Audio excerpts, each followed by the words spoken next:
Okay, I'm going to do another sports video here if I can, if there's any time left. Now, this has to do with the NFL. Now, as you all know, the NFL Super Bowl is coming on Sunday. And I just yesterday watched the most funniest commercials, Super Bowl commercials on, I think, CBS or something. And it was pretty good. And they're going to show these commercials this coming Sunday. It's a pity that I'm not going to be able to watch the Super Bowl because I usually have to work, and I will talk about work issues later today before I head off to work. But what I really want to just talk about is the documentary about the NFL, which has to do with concussions. Now, as you all know, football is a very rough sport where you got the helmet on, you got shoulder pads, and maybe knee pads as well. And a lot of injuries have taken place. I watched a little bit of that Frontline special, NFL Concussions. And I must say that it was a pretty good special. It's a lot of things can happen playing football. I mean, not just concussions. Of course, concussions can cause a lot of memory loss and injuries as well.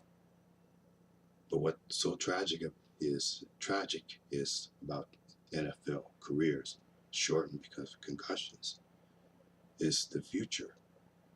I mean, most of these players go into the NFL with about a third grade or fourth grade reading levels, and they're just playing out of their minds.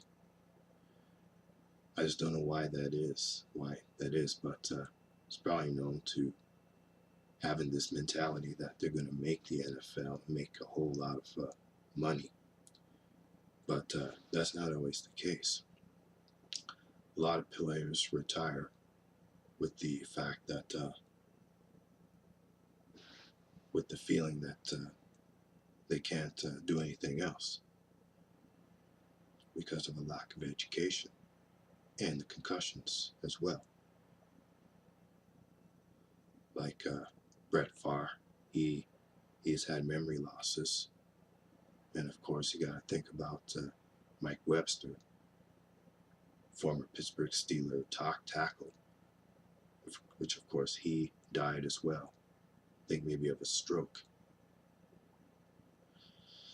And I talked a little bit about concussions last week on my first aid course. And with concussions, your whole brain shakes inside your skull, which of course can sometimes lead to memory loss and jolt a lot of your brain cells. And I think now that they've talking about this, the NFL is making some guidelines about how players can protect themselves from concussions, and they're also improving the helmets, and manufacturing helmets that they can use to prevent concussions. But no matter, it's football. American football is a physical sport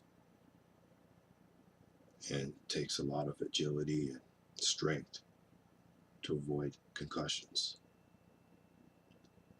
So yeah, I think the lawsuit in some ways it's fruitless, because regardless, players are still going to get hurt, and they're still going to suffer from mental disorders and concussions after the concussions.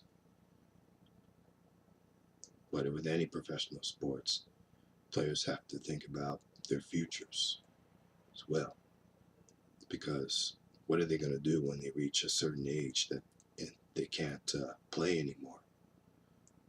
Of course, you got to think about, young people have to think about this too, because the average NFL career is only about 3-4 years, and there are no guarantees that they are going to be able to play forever, and they're susceptible to concussions too, and can retire out of the league just like that.